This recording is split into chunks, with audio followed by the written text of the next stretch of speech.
ሰላም የፕሮግራም ተከታታዮች አሁን ደግሞ እነዚህ በጎች አዲስ የገቡ በጎች ናቸው። እነዚህን አዲስ የገቡ በጎች እንግዲህ ልጁ ምንድነው ያደረገው? በርካታ በጎችን በአንድ ዙር አስገብቷል። እነዚህን በጎች እንዴት አድርገን ነው ወደ ከፍተኛ ኪሎ ማምጣት የምንችለው? ምንድነው የምናበላቸው? ምንድነው የምናጠጣቸው? ምን አይነት ሕክምና ነው የምንሰጣቸው? የሚያስፈልጋቸው እረፍት ምን መምሰል አለበት? አዳዲስ በጎችን ገበያ ላይ እንገዛለን። በጎቹ ብዙ ጊዜ ስንገዛ ያው እንደምታውቁት ጤንነታቸው የተጠበቀ ተቅማጥ የሌለባቸው፣ ትኩሳት የሌላቸው፣ ሳል የሌላቸው፣ ንፍጥ ነገር አፋቸው አካባቢ የሌለ እነዚህን በጣም ተጠንቅቀን እንመርጣለን። ነገር ግን ወደ ቦታችን ካስገባን በኋላ ወደ እርባታችን ካስገባን በኋላ ምንድነው የምንሰራው? የመጀመሪያው ስራ እነዚህ በጎችን አመጋገባችን ላይ ምን መስጠት አለብን? ኢነርጂ ያለው ምግብን መስጠት አለብን። ኢነርጂ ያላቸው ምግቦች የምንላቸው ለምሳሌ የተፈጨ በቆሎ ከሌለን የተፈጨ ምን አለ? የሩዝ ገለባ አለ፣ ስንዴ ገለባ አለ፣ ገብስ ገለባ አለ። እነዚህ በሙሉ ምንድናቸው? በአብዛኛው ጊዜ ኢነርጂን የሚሰጡ ምግቦች ናቸው። ከዛ ወዴት እንገባለን? እንደገና አሁንም ለበጎቻችን ፕሮቲን እንሰጣቸዋለን። ፕሮቲን ውስጥ ማን አለን?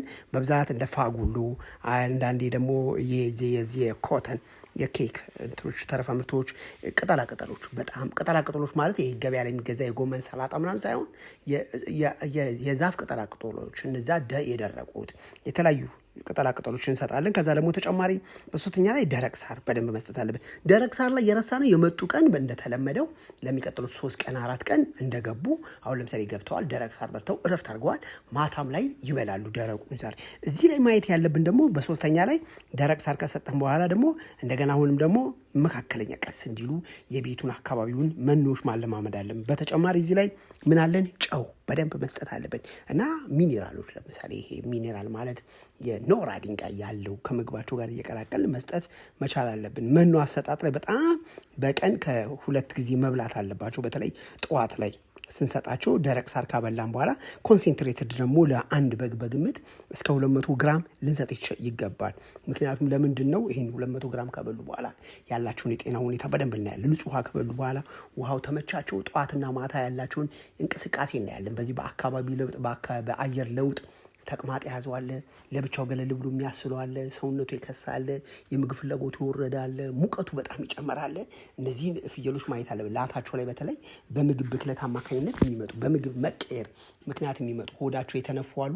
እነዛን ሁላ ገብቼ እንደዚህ አያለሁ ማለት። በተለይ ቦትልጆ አለ ወይ ፒፒአር የምንለው በሽታ አለ፣ ፓስቶሮሎሲስ አለ። እነዛ ሁላ ተከስተዋል። ንቃታቸውን የአይናቸውን ብርሃን በደንብ እናያለን። ይሄ ለምንድን ነው በጣም የሚያስፈልገው?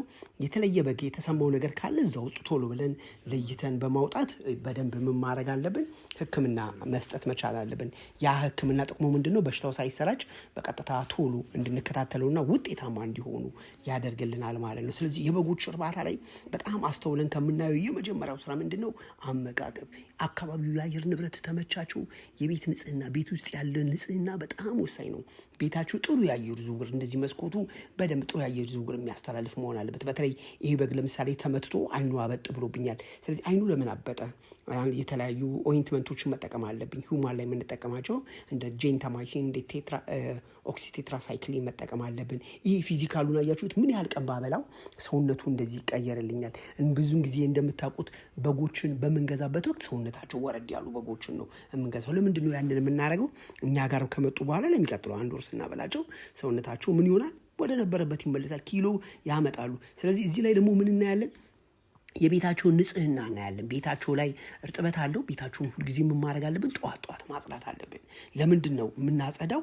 እዚህ ላይ በዚህ በመተንፈሻ ችግር ያለበት በተቅማጥ ወለድ ቤት የተበከለ ካለ፣ የበሰበሰ ካለ፣ የራሰ ካለ፣ እንደ ኢንተራይቲስ ኬዝ ካለ፣ ኢንተራይቲስ በአብዛኛው ጊዜ በዚህ በውሃ ወለድ በምግብ ብክለት የሚመጡ የአንጀት መድማት፣ ሄሞሬጅ ነገሮች ካሉ፣ የተለያዩ ነገሮች ካሉ በጠዋቱ ላይ እናያለን። እንደገና ደግሞ ወለሉ እናደርጋለን፣ ቅዝቃዜ እንዳይሰማቸው ገለባ በደንብ እናደርጋለን፣ ሰጋቱራ እናደርጋለን። ምክንያቱም በቅዝቃዜ አማካኝነት ምን ሊመጣ ይችላል? ኒውሞኒያ ሊመጣ ይችላል። ሰውነታቸው ገና ወረድ ስላሉ አካባቢው ምግብ ስላለመዱ ይሄ ነገር ሊከሰትብን ስለሚችል ሁልጊዜ ምን ማድረግ አለብን? ጥንቃቄ ማድረግ መቻል አለብን። እዚህ ላይ ደግሞ ምን እናያለን? አሁንም ከነዚህ ከበጎቻችን ላይ የመጀመሪያው የበሰጠናቸው ምግብ ተመቻቸው፣ ብሎቲንግ ተከሰተ፣ የሆድ መነፋት፣ ቁርጠት የሚሰማው አለ፣ ገለል ብሎ የተቀመጠ አለ። ቀስ በቀስ ደግሞ ምግባቸውን እየጨመርን እንሄዳለን። በመጀመሪያዎቹ መጀመሪያ ቀን ከገቡበት እስከ 7 ቀን ወይም እስከ 10 ቀን ባለው የ400 እስከ 600 ግራም እናበላለን።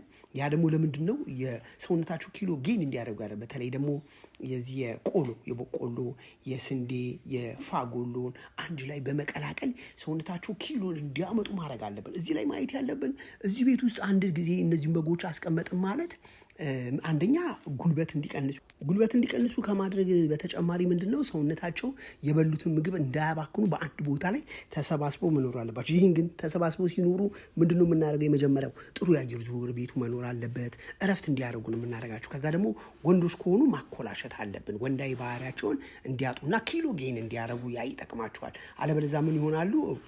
ብዙ ፕሮቲኖች፣ ብዙ ቫይታሚኖች፣ ብዙ ኢነርጂን ያባክናሉ። የተቃራኒ ጾታ ፍለጋን ማለት ነው። ስለዚህ ከዚህ ጋር በተጨማሪ ምን እንሰራለን?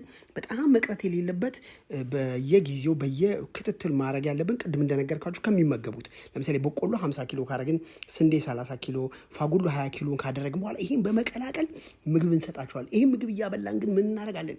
የውስጥ ጥገኛና የውጭ ጥገኛ መድኃኒቶችን እንዲወርም ማድረግ አለብን። እንደ ቴትራክሎዛል፣ እንደ ፋሲኔክስ፣ እንደ አልቢንዳዞል፣ ሺፔንድጎት፣ እንደ ኦክሲቴትራሳይክሊን ብዙ መድኃኒቶች አሉ በገበያ ላይ ያሉ።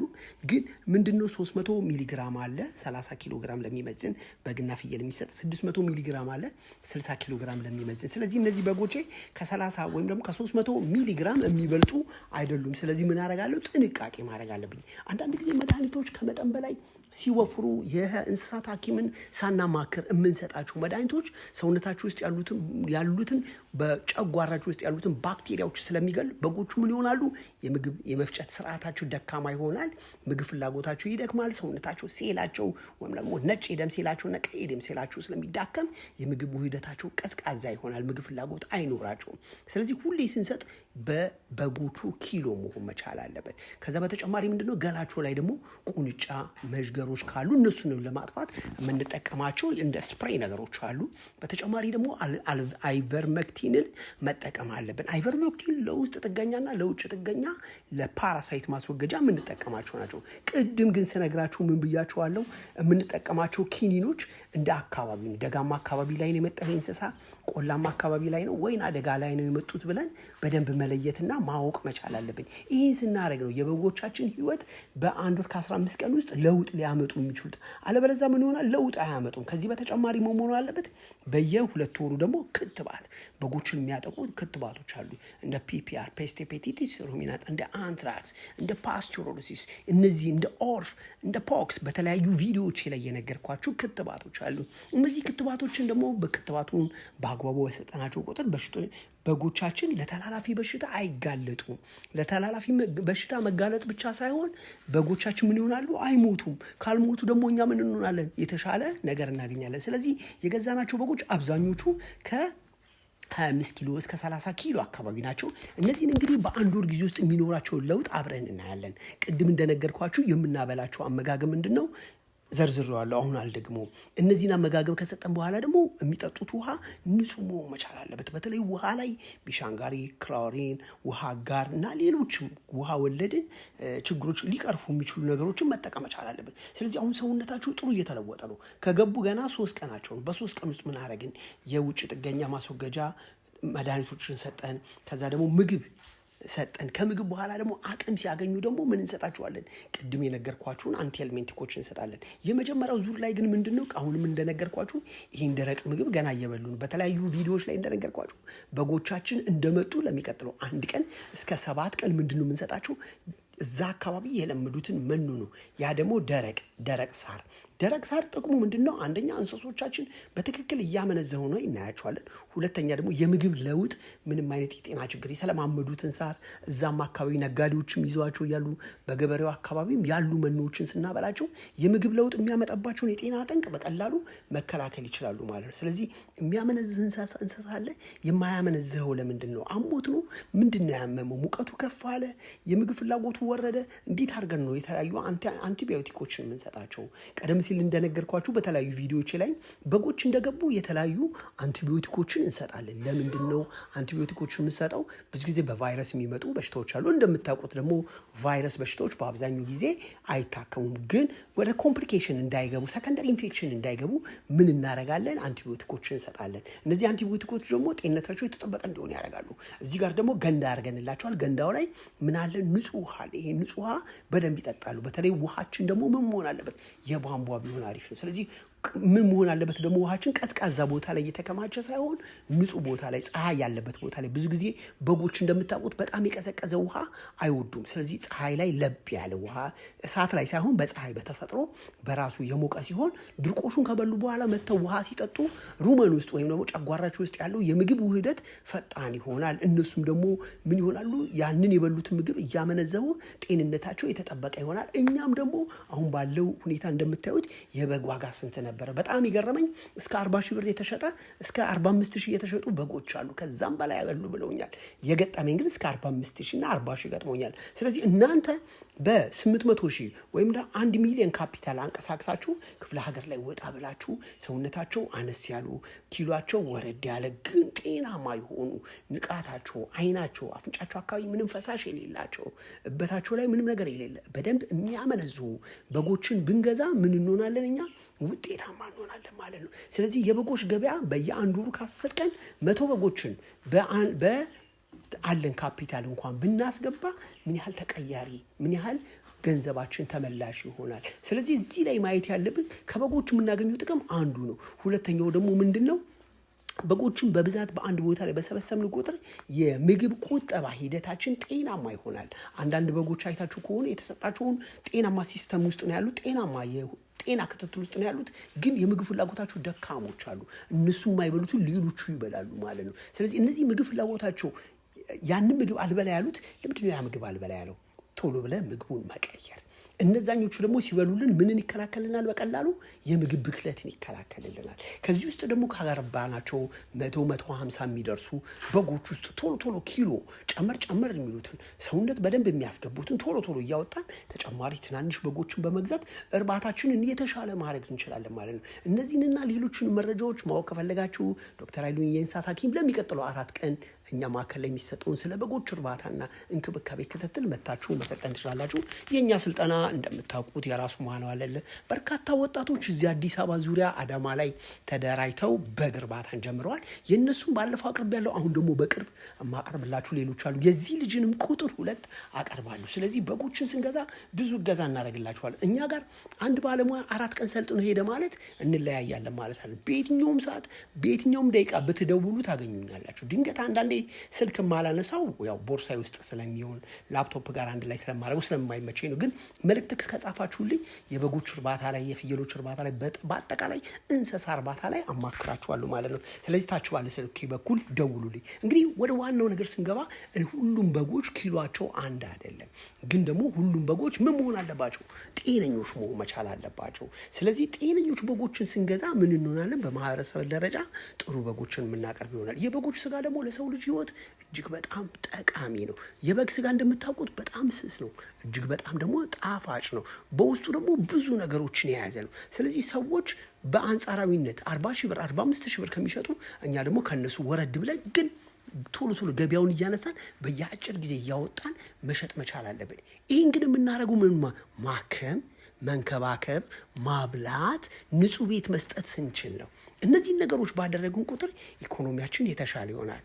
እኛ ደግሞ ቤተሰቦቻችን ደግሞ የሰጡንን ብር በቀላሉ መመለስ እንችላለን ማለት ነው። ይሄ ነው እንግዲህ በአንድ እርባታ ላይ የተሻለ ውጤት እንድናመጣ የሚያደርገን እንጂ በጎችን ገዝተን ቁጭ ስላደረግናቸው፣ በጎችን ገዝተን ስለለቀቅናቸው አይደለም። ብዙ ጊዜ እንዲያውም በጎችን ገዝተን በምንለቅበት ወቅት ያበላናቸው ምግብ ስለሚባክን ሰውነታቸው ኪሎ አያመጡም፣ ይከሳሉ፣ ለውጥ አያመጡም። እንዲሁም ደግሞ የምግብ ፍላጎታቸው ደካማ ይሆናል። በተለያየ አደጋ ውሻ ሊነክሳቸው ይችላል፣ ቀበሮ ይነክሳቸዋል፣ ሰው ይሰርቃቸዋል፣ መካኒካል ነገር ሊደርስባቸው ይችላል። ስለዚህ ያ እንዳይሆን ምን ማድረግ አለብን? ቤታቸውን በደንብ አጽድተን በደንብ መጠበቅ፣ በደንብ መንከባከብ፣ በደንብ ማብላት፣ በደንብ ማጠጣት፣ ጠዋት፣ ከሰዓት፣ ማታ በደንብ መከታተል። እንግዲህ የእነዚህ በጎች አሁን ራሱ ከ5 ቀን በፊት ነው ያየኋቸው። ይሄ ደግሞ አሁን የቀረስኩላ ምን ያህል እንደተቀየሩ ሰውነታቸው አያቸዋቸው። አሁን ባለው ጊዜ እንኳን ሌሎቹ በአጭር ጊዜ ውስጥ እንዴት እንደሚቀየሩ ማየት እንችላለን ማለት። ስለዚህ የበጎች እርባታ እጅግ በጣም እኛን ደስ የሚያሰኝ በማህበረሰቡ ዘንድ ተመራጭ ተወዳጅ የሆነ ስራ ነው። በተለይ ደግሞ ለእናት አባቶቻችን በጎች እርባታን ገዝተን ብንሰጣቸው ጉልበት የሚጠይቅ ስራ አይደለም። ወላጆቻችን ለምሳሌ ጡረታ ወጥተው ሊሆን ይችላል። ንግዱ አሁን እንደምታውቁት ከበድ ያለ ይሆናል። ስለዚህ ለወላጆቻችን 30፣ 40፣ 50 በጎችን ገዝተን እንዲያደልቡና ራሳቸውን እንዲያስተዳድሩ ብናደርግ ተጠቃሚ ነን። በተለይ ውጭ ሀገር የምትኖሩ እናት አባቶቻችሁን መርዳት የምትፈልጉ በጣም ትንሽዬ ቤት ግን ደግሞ ጥሩ የአየር ዝውውር ያለው እንዲሁም ደግሞ አነስ ያሉ በጎችን ገዝቶ ስራውን እንዲለማመዱ ማድረግ፣ ኢኮኖሚካሊ የተሻለ እንዲሆኑ ማድረግ፣ ወንድሞቻችንን እህቶቻችንን መርዳት የምንፈልግ ሰዎች እንደዚሁ ጤንነታቸው የተጠበቀ ጥሩ የሆኑ በጎችን ወጣ ብለን ከአዲስ አበባ ከአርብቶ አደሩ አካባቢ በመግዛት ውጤታማ መሆን እንችላለን። ስለዚህ የበጎች ስራ በአንድ ጊዜ ሰዎችን ወደ ሚሊዮነርነት ከሚቀይሩ የስራ ድርሻዎች ናቸው። እዚህ ላይ ግን ዝም ብለን አንቀየርም።